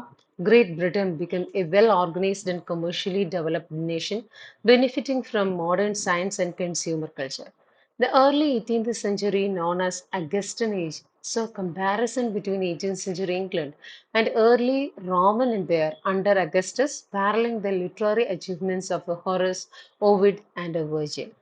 നമ്മുടെ ഗ്രേറ്റ് ബ്രിട്ടൻ എന്ന് പറയുന്നത് പണ്ടത്തെ പോലെയല്ലായിരുന്നു. അത് വെൽ ഓർഗനൈസ്ഡ് ആയിട്ട് മാറി. ഈ പറയുന്ന സ്റ്റുവർട്ട് ഡൈനാസ്റ്റിയുടെ അണ്ടറിലും കോമൺവെൽത്ത് പീരീഡിലും അതുപോലെ തന്നെ ട്യൂഡർ പീരീഡിലും ഒക്കെ കൊമേഴ്ഷ്യലി ഇത് ഡെവലപ്ഡ് നേഷൻ ആയിക്കൊണ്ടിരിക്കുകയായിരുന്നു. കൺസ്യൂമർ കൾച്ചറിലായാലും സയന്റിഫിക്കലി ഇതെല്ലാം ഡെവലപ്പ് ചെയ്തുകൊണ്ടിരുന്നു. അഗസ്റ്റൻ ഏജ് 18th സെഞ്ചുറി എന്ന് പറയുന്നത് that is known as Augustan age എന്നറിയപ്പെട്ടു. ഇതെന്ന് പറയുന്നത് റോമൻ എംപയറിൽ നമ്മുടെ കിങ് അഗസ്റ്റസിന്റെ കാലഘട്ടത്തെ പ്രതിനിധീകരിക്കുന്ന തരത്തിലായിരുന്നു. ഹോമറിന്റെയും ഒവിഡിന്റെയും വെർജിലിന്റെയും ഒക്കെ ലിറ്റററി വർക്കുകളെ വീണ്ടും എടുത്തിട്ട് അതിനെ അതുമായിട്ട് കോറിലേറ്റ് ചെയ്യുന്ന തരത്തിലുള്ള വർക്കുകൾ പ്രൊഡ്യൂസ് ചെയ്തപ്പെട്ട ഒരു കാലഘട്ടമായിരുന്നു 18th സെഞ്ചുറി എന്ന് പറയുന്നത്. അതുകൊണ്ടാണ് ഈ ഒരു കാലഘട്ടത്തിന് അഗസ്റ്റൻ ഏജ് എന്നും പറയുന്നത്. അത് നമുക്ക് 2 മാർക്ക് ക്വസ്റ്റ്യൻ ആയിട്ട് ചോദിക്കാം. Why 18th century is known as an Augustan age? എന്താണ്? Because it it creates a comparison between Roman Empire under King Augustus, paralleling the literary achievements of Horace, Ovid, and Virgil. ഇനി അതുപോലെ തന്നെ periodicals and public spaces like coffee houses helped to modernize England, which experienced a significant urbanization with a nearly doubling population from 1700 to 1800. Urban areas grew in size and were better connected by transportation. ഒരുപാട് periodicals produce ചെയ്തു. Public spaces, coffee ഹൗസുകൾ, coffee ക്ലബ്ബുകൾ, ഇങ്ങനെയുള്ള ക്ലബ്ബുകളൊക്കെ produce ചെയ്ത ഒരു കാലഘട്ടം കൂടിയായിരുന്നു ഈ ഒരു നമ്മളുടെ ഈ പറഞ്ഞ ജെയിംസ് സെക്കൻഡ് തൊട്ട് ക്വീൻ ആനി വരെയുള്ള ആൾക്കാരുടെ ഒരു ജെയിംസ് ഫസ്റ്റ് തൊട്ട് ക്വീൻ ആനി വരെയുള്ള ആൾക്കാരുടെ കാലഘട്ടം എന്ന് പറയുന്നത്. അതുപോലെ തന്നെ പോപ്പുലേഷൻ റേറ്റും ഡബിൾ ചെയ്ത ഒരു കാലഘട്ടമായിരുന്നു. അർബൻ ഏരിയാസ് ഒക്കെ ഗ്രൂ ചെയ്തു. ഇൻഡസ്ട്രിയലൈസേഷനും ട്രാൻസ്പോർട്ടേഷനും ഫെസിലിറ്റീസ് ഒക്കെ ഇൻക്രീസ് ചെയ്തു. ട്രേഡും കൊമേഴ്സും ഒക്കെ ഇൻക്രീസ് ചെയ്യും. മിഡിൽ ക്ലാസിൻ്റെ ഒരുപാട് വെൽത്ത് ഉണ്ടാകുകയും ചെയ്ത സമയമായിരുന്നു. എഡ്യൂക്കേഷനും ഒക്കെ ഇംപ്രൂവ് ചെയ്തു. ഒരുപാട് റീഡിങ് ഹാബിറ്റ്സുകൾ ഡെവലപ്പ് ചെയ്തു. ജനങ്ങൾക്കിടയിൽ ഒരു ലാർജർ റീഡിങ് സെഗ്മെന്റ് തന്നെ ഉണ്ടായ ഒരു കാലഘട്ടമായിരുന്നു ഈ ഒരു 18th സെഞ്ചുറി എന്ന് പറയുന്നത്. സോ ഇതുമായിട്ട് ബന്ധപ്പെട്ട് ധാരാളം പേര് വിദ്യ അഭ്യസിക്കുന്നു, ധാരാളം പേര് വായിക്കുന്നു. So the growth of schools, libraries, clubs, coffee houses fostered the political discussion and debates, reflecting the moral and intellectual interest of that time. ഒരുപാട് സ്കൂൾസും ലൈബ്രറീസും ക്ലബ്ബുകളും കോഫി ഹൗസസും ഒക്കെ ഫോസ്റ്റർ ചെയ്ത ഒരു കാലഘട്ടം. നിങ്ങൾ ഇനിയിപ്പോൾ പഠിക്കും സ്പെക്ടേറ്റർ ക്ലബ്ബ് എന്നൊക്കെ പറഞ്ഞിട്ട്. ഓക്കെ, അന്നേരം ഈ ഒരു കാലഘട്ടം എന്തായിരുന്നു എന്ന് ശരിക്കും പലരുടെയും വർക്കുകളിൽ കൂടി ഇനി വരാനിരിക്കുന്ന ചാപ്റ്ററുകളിൽ നമുക്ക് മനസ്സിലാക്കാം. ദെൻ അന്നേരം ഈ ഒരു കാലഘട്ടം എന്താണെന്നാണ് സോഷ്യോ കൾച്ചറൽ ഹിസ്റ്ററിയിൽ നമ്മൾ പഠിക്കുന്നത്. അന്നേരം ഇതിൻ്റെ അകത്ത് 18th സെഞ്ചുറി അഗസ്റ്റൻ ഏജിൻ്റെ പ്രിഫറൻസ് എന്താണ്, അതുപോലെ തന്നെ ഈ ഒരു കാലഘട്ടത്തിൽ എങ്ങനെയായിരുന്നു ആൾക്കാരുണ്ടായിരുന്നത്, അവിടുത്തെ സോഷ്യോ പൊളിറ്റിക്കൽ ബാക്ക്ഗ്രൗണ്ട് എന്തായിരുന്നു, ഇത് നിങ്ങൾ നോക്കിയിരിക്കണം. ദെൻ എൻലൈറ്റ്മെന്റ് എന്താണെന്ന് ചോദിക്കാം. Enlightenment was A dominant intellectual and philosophical movement in Europe during 17th and 18th centuries, spanning from Glorious Revolution to the French Revolution. അന്നേരം ഇതെന്ന് പറയുന്നത് ഒരു ഇന്റലക്ച്വൽ ആൻഡ് ഫിലോസഫിക്കൽ മൂവ്മെന്റ് ആണ്. 17-18 നൂറ്റാണ്ടുകളിലാണ് ഇത് സ്റ്റാർട്ട് ചെയ്തത്. ഗ്ലോറിയസ് റവല്യൂഷൻ തൊട്ട് ഫ്രഞ്ച് റവല്യൂഷൻ വരെയുള്ള ഒരു കാലഘട്ടത്തിനെയാണ് നമ്മൾ എൻലൈറ്റ്മെന്റ് പീരീഡ് എന്ന് പറയുന്നത്. ഇതൊരു ഇമ്പോർട്ടൻറ്റ് ക്വസ്റ്റ്യൻ ആണ് കേട്ടോ. It promoted the use of reason to challenge ignorance, superstition, and tyranny, aiming to create a better world through knowledge, freedom, and happiness. ഇത് നമ്മളുടെ റീസൺ ഉപയോഗിച്ച് നമ്മുടെ ഇഗ്നറൻസിനെ ചലഞ്ച് ചെയ്തുകൊണ്ട്, സൂപ്പർസ്റ്റിഷൻ, ഇഗ്നറൻസ്, ടിറണി ഇതിനെയൊക്കെ ചലഞ്ച് ചെയ്തുകൊണ്ട് ഒരു ബെറ്റർ വേൾഡ് ക്രിയേറ്റ് ചെയ്യാം. പുതിയ തരത്തിലുള്ള നോളജ്, ഫ്രീഡം, ഹാപ്പിനെസ് ഇതൊക്കെ ക്രിയേറ്റ് ചെയ്യുക എന്നുള്ള ഉദ്ദേശത്തോടു കൂടി 17-18 നൂറ്റാണ്ടുകളിൽ സ്റ്റാർട്ട് ചെയ്ത ഇന്റലക്ച്വൽ ഫിലോസഫിക്കൽ മൂവ്മെന്റ് ആണ് എൻലൈറ്റ്മെന്റ് എന്ന് പറയുന്നത്. ഗ്ലോറിയസ് റവല്യൂഷന് ശേഷം തൊട്ട് ഫ്രഞ്ച് റവല്യൂഷൻ വരെയുള്ള പീരീഡ് ആയിരുന്നു ഇത് വളരെ ആക്റ്റീവായിട്ട് ഉണ്ടായിരുന്നത്. The movement had roots in 13th century with Thomas Aquinas, who synthesized Christian and Aristotelian philosophies and further developed through Renaissance humanism, which celebrated human creativity and potential. ഇത് ഏകദേശം ഇത് 17-18 നൂറ്റാണ്ടുകളിലാണ് ഇത് ആക്റ്റീവ് ആയെങ്കിലും 13-ാം നൂറ്റാണ്ടിൽ തന്നെ തോമസ് അക്വിനസ് എന്ന് പറയുന്ന ചിന്തകനും അതുപോലെ തന്നെ അരിസ്റ്റോട്ടലിയൻ ഫിലോസഫിയിൽ ഒക്കെ അതീവ ജ്ഞാനമുള്ള വ്യക്തിയുമായിരുന്ന തോമസ് അക്വിനസ് ഇങ്ങനൊരു മൂവ്മെന്റിന് തുടക്കം കുറിച്ചിരുന്നു. അദ്ദേഹം ഹ്യൂമൻ ക്രിയേറ്റിവിറ്റി, ഹ്യൂമൻ പൊട്ടൻഷ്യലിസത്തിനെ കുറിച്ച് അന്നേ ഇതിനെക്കുറിച്ച് പറഞ്ഞിരുന്നു. അങ്ങനെ അദ്ദേഹം റിനൈസൻസ് ഹ്യൂമനിസത്തിന് തുടക്കം കുറിച്ചിരുന്നു. ഇനി എന്താണ് ഈ humanism? Humanism led to raise experimental science and mathematical reasoning exemplified by figures like Francis Bacon, Copernicus, Galileo, Descartes, Leibniz and Newton. Humanism എന്ന് പറയുന്നത് നമ്മൾ നമ്മളുടെ സയൻസിൽ വിശ്വസിക്കുന്നു, മാത്സിൽ വിശ്വസിക്കുന്നു, റീസണിങ്ങിൽ വിശ്വസിക്കുന്നു. പക്ഷെ നിങ്ങൾ ഒരു കാര്യം ചുമ്മാ ഇമാജിനേറ്റ് ചെയ്യുകയല്ല ചെയ്യേണ്ടത്. മറിച്ച് എന്താണ്? നിങ്ങൾ അതിനെ പ്രൂവ് ചെയ്യാൻ നിങ്ങൾക്ക് പറ്റണം. നിങ്ങൾക്ക് അതിനെ സാധൂകരിക്കാൻ പറ്റണം. അതിന് കാരണങ്ങൾ സഹിതം നിങ്ങൾക്ക് സാധൂകരിക്കാൻ പറ്റണം. സോ ഇങ്ങനെ ഒരു മൂവ്മെന്റ് കൊണ്ടുവന്നതാണ് ഹ്യൂമനിസം എന്ന് പറയുന്നത്. ഇതിനെ സപ്പോർട്ട് ചെയ്ത പ്രധാനപ്പെട്ട ആൾക്കാരാണ് Francis Bacon, Copernicus, Galileo, Descartes, Leibniz, Newton എന്നിവരൊക്കെ തന്നെ. അന്നേരം അത് നിങ്ങളൊന്ന് നോക്കണം. What you mean by enlightenment, what you mean by humanism, ഇതൊക്കെ ചോദിക്കാം. അതുപോലെ തന്നെ 2 മാർക്ക് ക്വസ്റ്റ്യൻ ആയിട്ട് നമുക്ക് ചോദിക്കാന്ന്, ഹു സ്റ്റാർട്ടഡ് ദ മൂവ്മെന്റ് കണ്ട എൻലൈറ്റ്മെന്റ് എന്ന് വെച്ച് കഴിഞ്ഞാൽ Thomas Aquinas in the early 13th century. Then the Protestant Reformation contributed to enlightenment by challenging religious dogmas and fostering rational and empirical methods of discovering truth. So Protestant reformation നമുക്കറിയാം. പ്രൊട്ടസ്റ്റന്റാനിസം എന്ന് പറയുന്നത് എങ്ങനെയാണ് ഉണ്ടായത്? Catholic ചർച്ചിലെ ഒരുപാട് corruptions കാരണം Martin Luther king അതുപോലെ തന്നെ ബാക്കിയുള്ള ആൾക്കാരും ചേർന്നിട്ട് അവർ 95 തീസിസ് പബ്ലിഷ് ചെയ്യും, ഇതിനെതിരെ പ്രൊട്ടസ്റ്റ് ചെയ്യുകയും ചെയ്തതോടുകൂടിയാണ് പ്രൊട്ടസ്റ്റന്റ്സ് എന്ന് പറയുന്ന ആ ഒരു വിഭാഗം ഉരുത്തിരിഞ്ഞ് വന്നത്. ലൊല്ലാർഡ് മൂവ്മെന്റിന്റെയൊക്കെ ഭാഗമായിട്ടാണ് അല്ലേ? അന്നേരം Protestant Reformation contributed to the Enlightenment by challenging religious dogmas and fostering rational and empirical methods of discovering truth. സത്യത്തെ കണ്ടെത്തുക, സത്യം അതെങ്ങനെയാണ്? എംപിരിക്കൽ മെത്തേഡ്സ് എന്ന് വെച്ച് കഴിഞ്ഞാൽ ത്രൂ ഒബ്സർവേഷൻ, നമ്മൾ ഒരു കാര്യത്തെ നിരീക്ഷിക്കുകയും അതിനെക്കുറിച്ച് കൂടുതൽ വ്യക്തമായി മനസ്സിലാക്കുകയും ചെയ്യുന്നതിലൂടെ സത്യത്തെ കണ്ടെത്തുക എന്നുള്ളത് എൻലൈറ്റ്മെന്റിന്റെ ഭാഗമായിട്ട് ആദ്യമായി പ്രൊട്ടസ്റ്റന്റ് തുടക്കം കുറിച്ചു. ഓക്കെ, അതിൻ്റെ അകത്ത് പ്രൊട്ടസ്റ്റന്റ് റിഫോർമേഷൻ ഒരുപാട് കോൺട്രിബ്യൂഷൻസ് നൽകിയിട്ടുണ്ട്. ഈ എൻലൈറ്റ്മെന്റ് തിങ്കേഴ്സ് ആരൊക്കെയാന്ന് നോക്കാം. John Locke, Thomas Hobbes, David Hume, Jeremy Bentham. അന്നേരം ഇവരൊക്കെയാണ് ഈ എൻലൈറ്റ്മെന്റ് തിങ്കേഴ്സ്. ജോൺ ലോക്ക് അദ്ദേഹം മൈൻഡിനെ ഒരു ടാബുല റാസ എന്ന് പറഞ്ഞു. Okay, who viewed mind as a tabula rasa shaped by experience. ഒരു കുട്ടി ജനിക്കുമ്പോൾ അവന്റെ മനസ്സെന്ന് പറയുന്നത് എങ്ങനെയാണ്? ഒരു ടാബുലർ റാസ. അതെന്ന് വെച്ചാൽ അതിൻ്റെ അകത്ത് ഒന്നുമില്ല, ഒരു ബ്ലാങ്ക് സ്ലേറ്റ് ആണ്. പിന്നീട് നമ്മുടെ അനുഭവങ്ങളിലൂടെയാണ് നമ്മൾ ആ മൈൻഡിനെ ചിട്ടപ്പെടുത്തി എടുക്കുന്നതെന്ന് പറഞ്ഞത് ജോൺ ലോക്കാണ്. ഓക്കെ, അന്നേരം who claim that mind is a tabular rasa shaped by experience എന്ന് ചോദിച്ചു കഴിഞ്ഞാൽ ജോൺ ലോക്ക്. അതുപോലെ തന്നെ Thomas Hobbes, who saw human as driven by pleasure and pain. മനുഷ്യൻ എന്ന് പറയുന്നത് അവൻ ഉരുത്തിരിഞ്ഞുണ്ടാകുന്നത് സന്തോഷത്തിലൂടെയും ദുഃഖങ്ങളിലൂടെയുമാണ് അവന്റെ എക്സ്പീരിയൻസ് ഉണ്ടാകുന്നതെന്ന് പറഞ്ഞത് തോമസ് ഹോബ്സ് ആണ്. David Hume known for his empiricism and naturalism. എംപിറിസിസത്തിന്റെയും നാച്ചുറലിസത്തിന്റെയും വക്താവായിരുന്നു David Hume. Jeremy Bentham, the founder of modern utilitarianism. യൂട്ടിലിറ്റേറിയൻസത്തിന്റെ പിതാവ് അല്ലെങ്കിൽ അതിന്റെ ഒരു വ്യക്താവായിരുന്നു ജെർമി ബെന്ത. അന്നേരം ഞാൻ ഈ അണ്ടർലൈൻ ചെയ്തിട്ടിരിക്കുന്നതൊക്കെ ഒന്ന് നിങ്ങളൊന്ന് നോട്ട് ഡൗൺ ചെയ്യുക. നമുക്കതൊക്കെ ഒബ്ജക്റ്റീവ് ക്വസ്റ്റ്യൻ ആയിട്ട് കിട്ടാൻ സാധ്യതയുള്ള. അന്നേരം enlightenment thinkers Locke, Hobbes, Hume, Bentham. At least ഇങ്ങനെ ഒരു ഓർഡറിലെങ്കിലും പഠിച്ചു വെക്കുക. In America, the Enlightenment was led by figures like Thomas Jefferson, George Washington, Thomas Paine. In Germany, Immanuel Kant played a significant role in advancing Enlightenment ideas. അമേരിക്കയിൽ എൻലൈറ്റ്മെന്റിന് ഏറ്റവും കൂടുതൽ പ്രാധാന്യം കൊടുത്തത് നമ്മൾ ഈ കാണുന്നതൊക്കെ എൻലൈറ്റ്മെന്റ് കീ തിങ്കേഴ്സ് ആണ്. ഇത് എസ്പെഷ്യലി നമ്മൾ പറയുകയാണ് അമേരിക്കയിൽ ഇതിന് ഇമ്പോർട്ടൻസ് കൊടുത്തത് ജെഫേഴ്സൺ, വാഷിങ്ടൺ, പെയിൻ. അതുപോലെ തന്നെ ജർമ്മനിയിൽ ഇമ്മാനുവൽ കെന്റ്.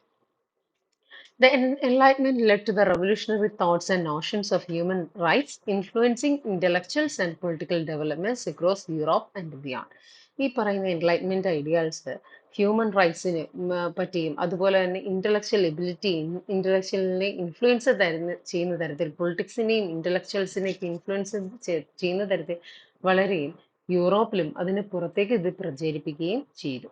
ഓക്കെ, അന്നേരം എൻലൈറ്റ്മെന്റ് എന്ന് പറയുന്ന വളരെ ഇമ്പോർട്ടൻ്റ് ആയിട്ടുള്ള ഒരു ടോപ്പിക്കാണ്. എൻലൈറ്റ്മെന്റ് പഠിക്കുമ്പോൾ what do you mean by enlightenment, പിന്നെ എൻലൈറ്റ്മെന്റ് തിങ്കേഴ്സ് ആരൊക്കെയാണ്, അവരുടെ കോൺട്രിബ്യൂഷൻസ് എന്തൊക്കെയാണ്, എൻലൈറ്റ്മെന്റ് തിങ്കേഴ്സ് ഇൻ അമേരിക്ക, അതുപോലെ തന്നെ ജർമ്മനി, ഇതൊക്കെ പഠിക്കണം. അതിനോടൊപ്പം തന്നെ ഹ്യൂമനിസം അതിന്റെ കോൺസെപ്റ്റ് പഠിക്കണം. Then French Revolution. In 18th century, France faced a significant social inequality with nobles enjoying privileges while peasants and growing bourgeoisie demand change. Influential thinkers like Voltaire and Rousseau criticized the existing regime and church, fueling their revolutionary ideas. Rousseau's social contract argued that rulers should serve their people. നമ്മൾക്കറിയാം അല്ലേ, 18ാം നൂറ്റാണ്ടോടുകൂടി ഫ്രാൻസിൽ പല സ്ഥലങ്ങളിലും പലയിടത്തും ഈ പറയുന്ന social inequalities പ്രത്യക്ഷപ്പെട്ടു തുടങ്ങി. നോബിൾസ് എല്ലാം തന്നെ വളരെയധികം പ്രിവിലേജസ് ആസ്വദിക്കുകയും അതേസമയം ഗ്രോയിങ് ബൂർഷാസി എന്ന് പറയുന്നത് എന്താണ്, middle class people, bourgeois middle class peoples, educated ആയിട്ടുള്ള middle class peoples, doctors, lawyers, അങ്ങനെയുള്ള ആ വിഭാഗത്തിലുള്ള ആൾക്കാരും പെസൻസും ഒക്കെ ഒരുപാട് ചേഞ്ച് ആഗ്രഹിച്ചു തുടങ്ങി ചെയ്ത ഒരു സമയമായിരുന്നു ഈ പറയുന്ന 18th സെഞ്ചുറി എന്ന് പറയുന്നത്. നമുക്കറിയാം 18th century age of reason അല്ലേ, ജനങ്ങൾ കാര്യകാരണത്തോടുകൂടി ചിന്തിച്ചു തുടങ്ങിയ സമയം, ഒരുപാട് റവല്യൂഷൻസ് ഉണ്ടായ സമയം. Influential thinkers like Voltaire and Rousseau criticized the existing regime and church, fueling revolutionary ideas. Rousseau's social contract argued that rulers should serve their people. അന്നേരം ഈ റീസന്റെയും അതുപോലെ തന്നെ എൻലൈറ്റ്മെന്റിന്റെയും ഒക്കെ ഭാഗമായിട്ട് വോൾട്ടയറും ബ്രൂസോയും ഒക്കെ തന്നെ അതുവരെ ഉണ്ടായിരുന്ന ചർച്ചിനെയും സൊസൈറ്റിയെയും ഗവൺമെന്റിനെയും ഒക്കെ ക്രിട്ടിസൈസ് ചെയ്തുകൊണ്ട് എഴുതാൻ തുടങ്ങി. അവരുടെ റെവല്യൂഷണറി ഐഡിയാസ് ജനങ്ങളിലേക്ക് എത്തുകയും അവർ പ്രതികരിക്കുകയും ചെയ്തു. റൂസോയുടെ സോഷ്യൽ കോൺട്രാക്റ്റിൽ അദ്ദേഹം പറഞ്ഞത് റൂളേഴ്സ് എന്ന് വെച്ചാൽ എന്താണ്, അവർ ജനങ്ങളെ സെർവ് ചെയ്യാൻ വേണ്ടിയിട്ടുള്ളതാണ്, അവരുടെ ഉത്തരവാദിത്തം നിങ്ങൾ ചെയ്യുന്നില്ലെങ്കിൽ നിങ്ങൾ പ്രതികരിക്കണം എന്നാണ്. France's financial troubles, worsened by wars with Britain, led Louis XVI to call State General to address the crisis and tax nobles. അങ്ങനെയിരിക്കെ ഫ്രാൻസിൽ അതിരൂക്ഷമായിട്ടുള്ള സാമ്പത്തിക ബുദ്ധിമുട്ടുണ്ടായി. അതിനോടൊപ്പം തന്നെ ഫ്രാൻസ് പലപ്പോഴും വാറിൽ ഏർപ്പെടുകയും ചെയ്തു. ബ്രിട്ടനുമായിട്ട് വാറിൽ ഏർപ്പെട്ടതൊക്കെ ഫ്രാൻസിന്റെ സാമ്പത്തിക സ്ഥിരത ഇല്ലാതാകാൻ കാരണമായി. ഇതിനിടയിൽ സ്റ്റേറ്റ് ജനറലിനെ പാർലമെന്റ് വിളിച്ചുകൂട്ടി ടാക്സ് വർദ്ധിപ്പിക്കാൻ ലൂയിസ് 16 തീരുമാനിച്ചു. ഇത് വീണ്ടും അവർക്കിടയിൽ പ്രശ്നങ്ങൾ രൂപപ്പെട്ടു. The revolution began with the storming of Basel in 1789 and led to the Declaration of Rights of Man and abolition of monarchy in 1792. Revolutionaries promoted the ideals of liberty, equality, and fraternity and established a government called Directory. So ഈ revolution തുടങ്ങുന്നതിന്റെ പ്രധാന കാരണം എന്ന് പറയുന്നത് 1789 basal കൊട്ടാരത്തിന് തീയിടുന്നതോടുകൂടിയാണ്. അതിനുശേഷം declaration of rights of മാൻ അതിന് ശേഷം പ്രസ്താവിച്ചു. അതിനോടൊപ്പം തന്നെ 1792 മൊണാർക്കി അബോളിഷൻ ചെയ്തു. ഇതോടുകൂടി റവല്യൂഷണറീസ് അവരുടെ പൂർവാധികം ശക്തി പ്രാപിക്കുകയാണ് ചെയ്തത്. റവല്യൂഷണറീസ് അവരുടെ ഐഡിയൽസ് പ്രൊമോട്ട് ചെയ്യാൻ തുടങ്ങി. ലിബർട്ടി, ഇക്വാളിറ്റി, ഫ്രറ്റേണിറ്റി ഇത് പ്രൊമോട്ട് ചെയ്യാൻ തുടങ്ങി. അവർ പുതിയൊരു ഗവൺമെന്റ് സ്ഥാപിച്ചു. ദറ്റ് ഈസ് കാൾഡ് ഡയറക്ടറി എന്ന് പറയുന്ന ഒരു ഗവൺമെന്റ് സ്ഥാപിച്ചു. അങ്ങനെ ഈ ബാസൽ എന്ന് പറയുന്നത് ഒരു prison ആണ്. അവിടെ കുറെ പൊളിറ്റീഷ്യൻസ് തടവുകാരൊക്കെ വെച്ചിട്ടുണ്ടായിരുന്നു. അങ്ങനെ റവല്യൂഷണറീസ് അവിടേക്ക് ചെല്ലുകയും ബാസൽ prison തകർത്ത് അവരെയെല്ലാം മോചിപ്പിക്കുകയും ചെയ്തു. പിന്നീട് നമ്മൾ ഡിക്ലറേഷൻ ഓഫ് റൈറ്റ്സ് ഓഫ് മാൻ കാണുന്നുണ്ട്. അതിനുശേഷം 1792 ലൂയിസ് 16 സറണ്ടർ ചെയ്യുകയും അദ്ദേഹത്തെ ഈ പറയുന്ന റവല്യൂഷണറീസ് വധിക്കുകയും ചെയ്യുന്നുണ്ട്. അതിനുശേഷമാണ് ഇവര് ഡയറക്ടറി എന്ന് പറയുന്ന ഗവൺമെന്റ് ഫോം ചെയ്യുന്നത്. ഇവരുടെ ലിബർട്ടി, ഇക്വാളിറ്റി, ഫ്രറ്റേണിറ്റിയുടെ ഭാഗമായിട്ട് ഡയറക്ടറി എന്ന് പറയുന്ന ഗവൺമെന്റ് ഫോം ചെയ്യുന്നു. അതിൻ്റെ അകത്ത് 5 ഡയറക്ടേഴ്സ് ഉണ്ടായിരുന്നു. അതുപോലെ തന്നെ 2 അസംബ്ലീസ്, 5 ഡയറക്ടേഴ്സ്. ഏകദേശം 5 വർഷ കാലഘട്ടം ഈ പറയുന്ന ഫ്രാൻസ് ഭരിച്ചത് ഈ പറയുന്ന ഡയറക്ടറി എന്ന് പറയുന്ന ഗവൺമെന്റ് ആണ്. ഓക്കെ, ദെൻ ഇതിന്റെ ഇമ്പാക്ട് എന്തൊക്കെയാണെന്ന് നോക്കാം. French revolution inspired many in England influencing writers of the time. Edmund Burk criticized the revolution for potentially leading to tyranny, while Thomas Paine supported it and defended revolutionary ideals. നമുക്ക് French റവല്യൂഷന്റെ അലിയൊലികൾ ഇംഗ്ലണ്ടിലും കാണാൻ സാധിക്കാമായിരുന്നു. Romantic ഏജിലേക്ക് വരുമ്പോൾ വേർഡ്സ്വർത്തും ഷെല്ലിയും കീറ്റ്സും ഒക്കെ തന്നെ ഈ പറയുന്ന French റവല്യൂഷനിൽ നിന്ന് inspiration കിട്ടി എഴുതിയിട്ടുള്ള ആൾക്കാർ. ഒരുപാട് പേര് ഈ റവല്യൂഷന്റെ ഇൻഫ്ലുവൻസിൽ ഇംഗ്ലണ്ടിലും പൊളിറ്റിക്കൽ അൺറസ്റ്റ് നടത്തിയിരുന്നു. പക്ഷേ എഡ്മണ്ട് ബർക്ക് പറഞ്ഞത് ഈ റവല്യൂഷൻ ഒരു tyrannical ആയിട്ടുള്ള ഒരു കാര്യമായിരുന്നു.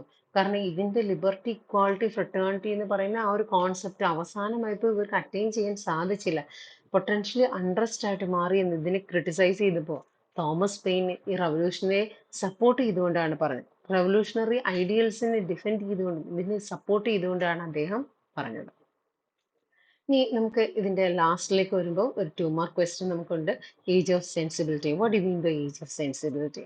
The age of sensibility, that's a period spanning from 1745 to 1785, is characterized by the intellectual and literary contribution of Dr. Samuel Johnson and his circle.